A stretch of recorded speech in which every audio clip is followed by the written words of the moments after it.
जय श्री कृष्ण। जय जय श्री गोकुलेश।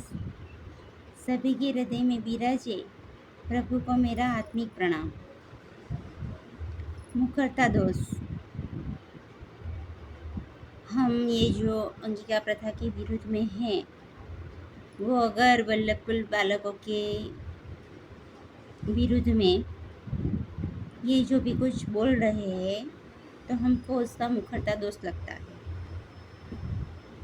ये कहने में आ रहा है। और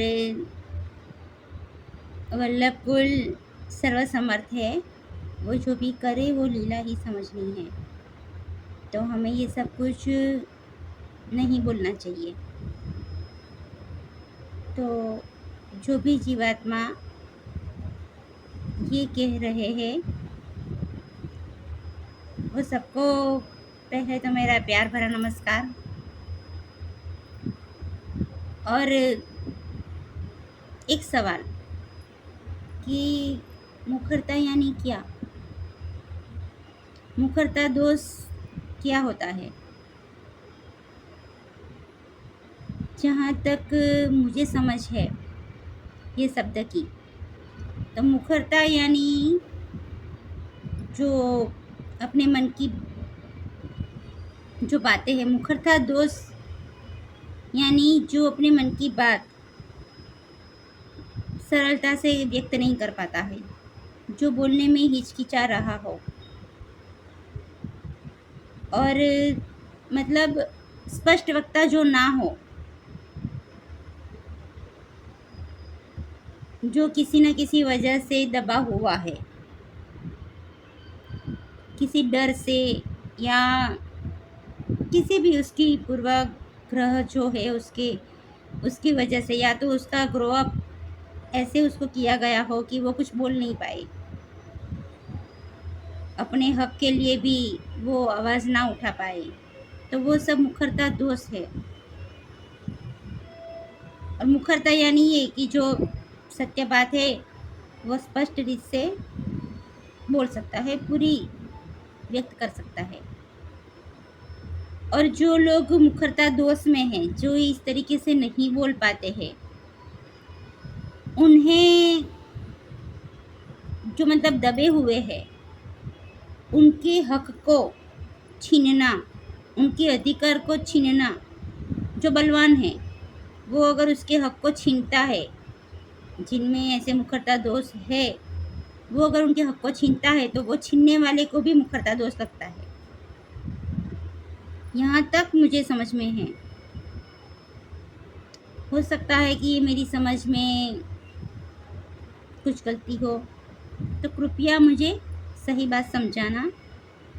मैं सच में समझना चाहती हूँ, क्योंकि मुझे ये नहीं लगता कि सत्य बोलना कहीं पर भी ऐसा कहा गया है कि ये मुखरता दोष में आता है।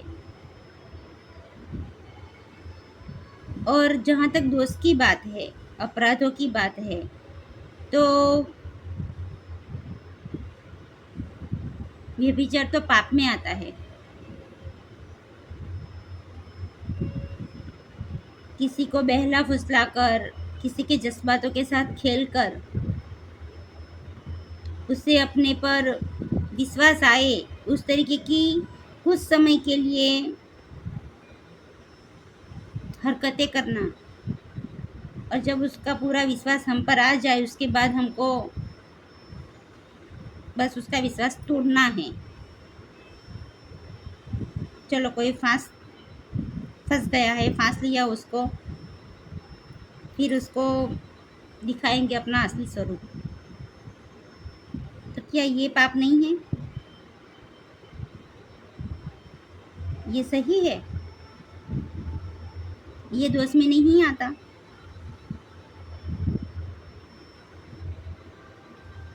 सत्य क्या है? क्या कहीं पर भी ऐसा लिखा है कोई शास्त्र में कि सत्य बोलना मुखरता दोष में गिना जाएगा?